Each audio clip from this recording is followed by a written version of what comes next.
November 5th, honoring God. Daniel chapter 1 verses 14 to 15.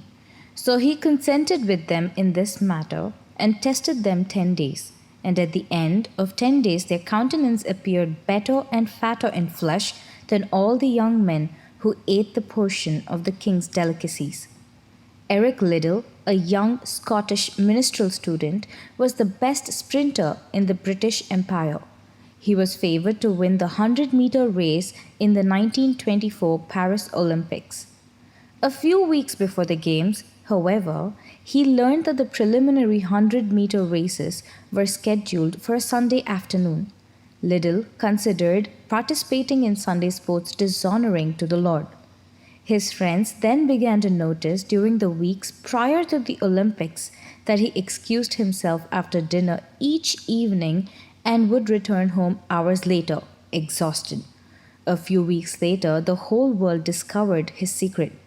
He had spent those evening hours practicing for another event that was scheduled for a weekday, but which required a different type of speed and endurance. On the closing day of the Olympics, he stood on the winner's platform and received the gold medal as the 400-meter champion.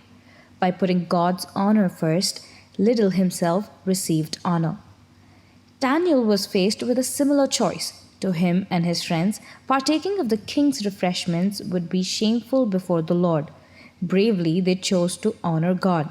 When they did so, God honored them. After 10 days of eating only vegetables, they were in better condition than those who had eaten of the king's food. The pressure to compromise is tremendous. Many people tell us that unless we choose to follow the world's standards, we'll never get ahead. If we don't drink socially, we'll never rub elbows with the influential people who can make our business a success. If we aren't willing to engage in premarital sex, we'll never meet a potential marriage partner. Obviously, Satan skews such thinking. If we choose to honor God with our lives, He will honor us by meeting our needs. Put God's honor first, and your honor will never suffer. Honor God, and He will never dishonor you. Amen.